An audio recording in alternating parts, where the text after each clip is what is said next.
Hello. Hello everyone. Thank you so much for coming, and I would just say special thanks to Keith and the team, who I know have been stressing a lot to get everything and everyone in the right place at the right time. My name is Sig. I'm the founder of Pickatale, and with me today I have Ramsay.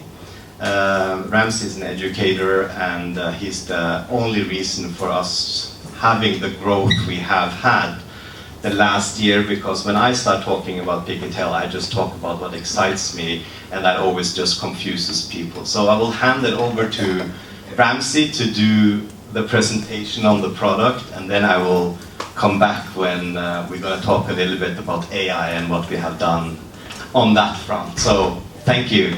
Thank you, Sig. So good afternoon, everyone, ladies and gentlemen, and those watching the recording afterwards. It's an absolute delight to be here at the University of Malaya. With Pickatale, we're trying to make reading accessible to students all over the world. Nice one. And we want to make reading available, high quality literature, and we want to use technology in order to make that possible. So, I'm going to do a live presentation. Now, Keith broke out in a sweat when he said, "What, you're going to do a live demonstration? Can you not do it off slide decks?" And I said, "No, I'd much rather talk you through what a teacher and a student experiences when using Pickatale." So, we're a technology company. However, content is at the very core of what we offer. So we currently have over 2,500 books. And within that library, we have our Pickatale originals, but in addition, we have chosen partnerships. So for example, OUP and Arcturus from the UK. And then from the US, we have Cricket, Exist and Bearpaw, amongst others. Now the first thing I need to do though is show you about the variety of books within this platform. So I'm just going to move over, it's the only slide deck I will be showing, but just to help you understand what we offer. So firstly, I was really proud when I first joined the company, we commissioned a whole book series on the Sustainable Development Goals, but told from two 11-year-old reporters. So I've got Sugar and Scooper, who both report back to the class about what these goals are about. And it's important to make it in language that the children understand. We've also got Pick a Stage book, differentiated readers, the same story, but set at 3 complexity levels, which again opens it up to a classroom with different language abilities within it. We have books that link into PSHE, so life skills, whether it's empathy, whether it's study skills, whether it's friendships, etc. And then moving into technology, it's about animating some of our books. Make children really engaged with that. We know we're in a generational crisis. They love TikTok. So can we again address that? Can we get them really involved in that early reading journey? Now, OUP speak for themselves. I don't need to introduce them, but whether it's the Biff, Chip and Kipper series, whether it's photo illustration books, humorous books, even serious books, Lubna and the Pebbles, about a refugee, but again, told for the point of view for a child to understand from pretty much K3 to K6, these sensitive subjects. Then Arcturus, it's about STEAM. We know STEAM could be the gateway out of many of these crises we're facing in the world. So whether it's science, maths, whether it's classics, or even just series on unicorns, why not? We again embrace that from different partnerships. Bearpaw are brilliant, and they're from America, but they're really good for high-low books, which again, ELT market, high interest, low reading ability. Get kids involved in reading. So aspirational characters, countries we come from, whole series on sharks. The data showed us kids are fascinated by sharks, more than lions, but that's fair enough. We produced a series on sharks. And then graphic novels, and again that gateway in to reluctant readers. Cricket speak for themselves, have been around for well over 50 years, stories from other cultures. And again, make children realise they're part of a global family. So whether it's, in this case I've got Japan, Lithuania, Korea, even Pastor Polly's Guide to Polite Noodle Eating. Could be appropriate for anyone. I was certainly doing it at breakfast this morning, trying to find nice ways to do it. And then finally, we've got Exist, who again help us with that child's beginning reading journey. We Can Phonics. We've actually purchased a phonics program that we're digitizing. But in the meanwhile, we have a whole series of books that breaks letters down into those phonemes and graphemes. And then again, high interest books, favourite machines, animals, sports. So having decided that we are full of variety, we're offering children that full scope of what's available, we then help teachers. So in other words, we organise our books just into 8 distinct stages. From a 0 for that beginner reader, we then marry across K1 to K6 pretty much, best fit. We use your teacher professional judgment, obviously. And then books at 6+ for those real high ability readers. Now, obviously, with the global market, we link across to CEFR. And ultimately, we then take the children on a reading journey. They're learning to read at stages 0, 1 and 2. They're then beginning to read independently, hopefully with pleasure and with fluency by 3, 4 and 5, and then they're reading for learning. That's what you want them to do, is follow that interest, follow those excitements. So it might be books on DNA and profiling, etc. So ultimately though, we need to engage the parents as well. The library is available 24/7, 365 days a year, so we send a letter home to the parents. They can access this library in their pocket. They can access it anytime, any place. And that encourages them to get involved in their child's reading journey, as well as potentially help them learn English at a higher level.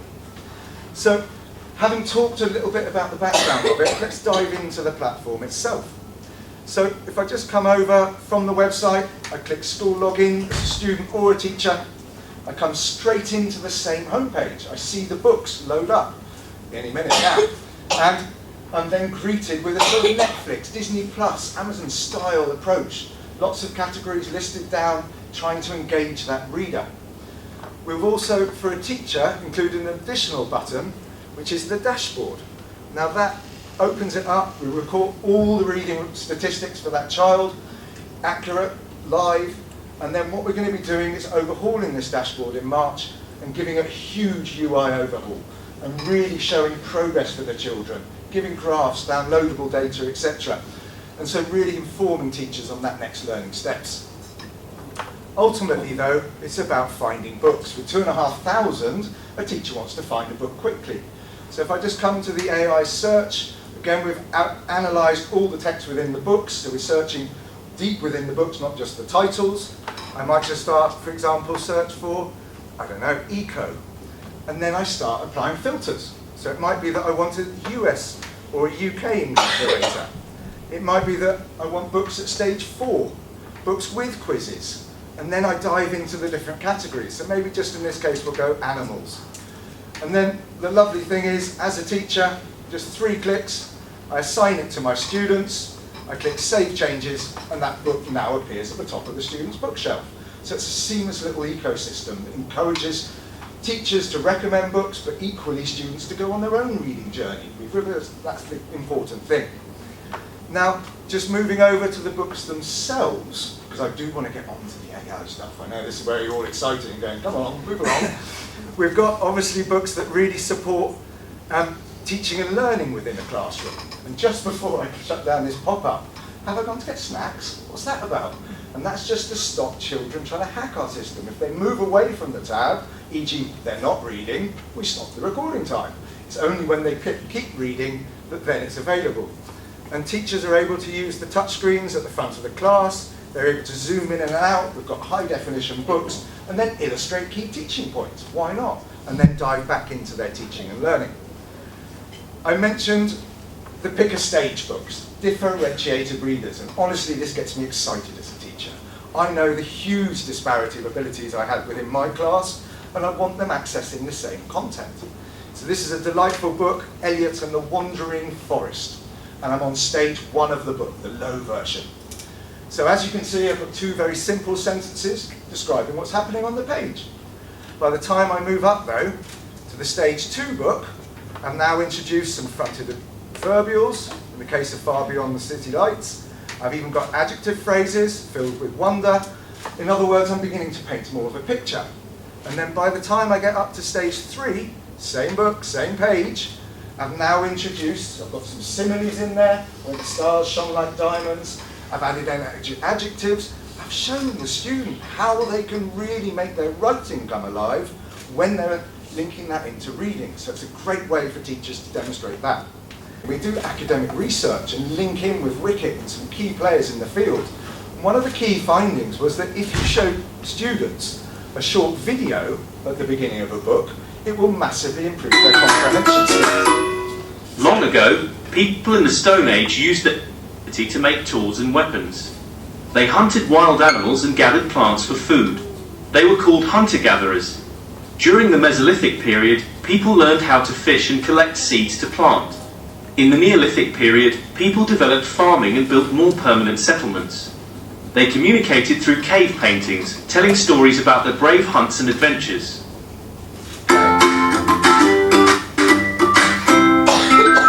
Now the students got a basic prerequisite knowledge about this particular book. They dive in and then they can access the audio, they can click on the images. Stone Age. The Stone Age was a fascinating period in history that lasted for... Okay, so our books have audio, obviously all behind it. We have text-only features in terms of accessibility, and we have 1,000 or over 1,000 books with clickable illustrations. I'm able to click on it, it speaks it out, and it spells it out. Again, great for that vocabulary acquisition. Now, just before we move over to the AI stuff, I mentioned animated books at the very beginning. So what I'm going to do is just click on this animated book about the Vikings, and what you'll see on page 1 is that the sea is starting to churn, the lightning's striking. I can still access the audio as before. There were terrible lightning storms, and dragons flew in the air. I'll pause it there. But again, a gateway in for that more resistant reader, one who doesn't want that 2D effect, they want that 3D effect. So again, get them excited about their reading journey. Now, probably it's a good time now, I think, because I'm thinking about timing-wise, probably to move over to where we are with our AI. Now, one of the first things we've done before I go to the book creator is we've created these Pickatale live characters. And again, thinking about that video that we just saw, imagine if you had a character from the book introducing you to the book. So in this case, we've got Charles Darwin, and he will introduce himself. So these again AI generated, but we've got huge... Hello young friends, I'm Charles Darwin. I was born in England in 1809. I went on an amazing adventure aboard the HMS Beagle, exploring places all around the world. I found ancient fossils that showed how animals changed over millions of years. I had a big idea called the theory of evolution. It means animals can change and adapt. My work still helps scientists today to understand the amazing diversity of life on Earth. And then that should really introduce the character to the kids, get them wanting to read about what Charles Darwin did, and then I move straight into the book itself. Now, I'm just going to come over, I'm going to full screen this, and then what we're going to do is just move over onto the book creator. And this is where I'm going to invite Sig up, because very much this is somewhere he gets incredibly excited. So, I am really excited about technology and everything that has happened in the last 1.5 years, and I really think it's going to change the world, but we need to use technology for good. And one thing we've done, I mean, look, we look at this a little bit manual AI, but it's a way for you can come up with any topic here now. Ramsay. Can I suggest Malaysian folk theatre? Yeah, Might be a nice one to start with. Yeah. So we basically just input any sort of keyword. We have supporting several languages now, and if you scroll down the list, yeah, but this is going very fast. I think we're adding weekly, we're adding languages now. So you will be able to translate the book and so on. Then we have a slider here that sets the reading level, and just keep it low because we want to generate quick, so that when you set it low, it will give you less text complexity, shorter sentence length, smaller paragraph, less pages, and so on. Underneath, this is just internal, this has not been launched yet, but you can click and you can see different illustration styles. Yeah, loading a little bit slow. But yeah, you just choose this one. Yeah, and then we'll go and we click next. So what's happening now is that first the AI is generating an outline for the book. based on the topic, and then it starts creating and writing every single page. Then another tool goes in, analyzes the text in the page to be able to do another prompt that goes into creating images. And depending on the speed here now, but normally this is a process that takes us now, with the full Pickatale book, should take around 1.5 to 2 minutes to be able to complete. And of course Murphy's Law, when we're doing a live demo, it takes a little bit longer time. Okay, here we go. So now you can see it's already started to generate the pages. It's written, starting to write, and has written all the text. And yeah, it's even now generating a front page for us. It's going to make a cover, and you can click through the images, Ramsay, you can see.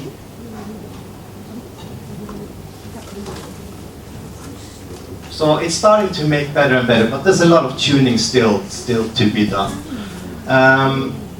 What I suggest, Ramsay, yeah, and you can also go in here, and it's very simple to just go in and prompt yourself if you don't like the image. We're also, if you drag around this box now, if you take on the corner and you take on the corner, it will format, so it's very simple for teachers to create the book in 2 minutes if they want to teach a topic that they don't want to do. So, Ramsay, if you go back and we just do another image style just to show them, I will show the karaoke afterwards, but I think we have a little bit more time just to see how, just do the same prompt. And we'll do the same prompt. Of course. Choose, what we're going to go for, perhaps nice cartoon style. try. We'll do another one, just so you can see how. Imagine that we're going to be teaching students to be moderators of this manual AI. They're going to be editors. They have the final say over the text, the images, and only then, when they're happy, will they then share it with the class. And it's a unique opportunity to start upskilling these new students with these 21st century skills that we as adults are just getting used to. And a real amazing challenge. I think it's a very, very good point. I think, look, we are not an AI company, and all the books that are created by the teachers and the kids, they stay in the classroom environment. So the teacher is in charge of, creating letting the other kids in the class read the book that, for example, Peter or Ramsay has written. So now you're going to see a different style, text more similar, but yeah, in that style. And look, the styles are still premature. We are in March launching a massive upgrade where you will have, I would say we cover probably 80% of illustrations that we think are suitable for kids. So now the book is finished, we click next. And we're going to choose a voice, choose Finn, he's a slow and nice reader. Finn is up there, yeah. He has low word counts. So we'll click next now. What it's doing now, it's creating the karaoke for the book, generating the text, and yes, it's machines, but like if you do tests now, it's so difficult to hear a human versus a machine. It's really becoming very good. And look, we must not forget that we're still very premature in this market. Like I think the IQ now of ChatGPT is around 155 or something. We're probably going to be 10x when GTP 5 comes out next year. So now the book is ready. You can share the book to your class, you can edit it, you can translate the book. If you click that, you can just go instantly here and you can choose another language and it's automatically translated. And it's not perfect yet, we're still working on it. And it still needs human touch, so it's not like you can just make a book and send it out there. That's not there yet. If you click read the book, then if in a classroom environment and you created this with your class or the students, you can instantly have it open like this, and The Magic of Malaysian Folk Theatre, a journey through shadows, dance and song. Malaysian folk theatre is a special kind of play. It is a way people in Malaysia tell stories. They use music, dance and costumes. The stories can be about heroes. So like for me it's pretty fascinating, where we already are, and this is just the tip of the iceberg, and you know, we've gone very much from being a content company to becoming a technology company. I think just for me it's very clear that data is going to be the solution to the problems that we need to solve, being able to customize and help each child. We also work a lot with voice recording now that will support this, and also support teachers who maybe are not fluent in English, being able to have the machine interpret and finding out where the child is in the learning path. So yeah, we're super excited about the future, and we're very glad that you took the time to listen to us here today. Thank you so much.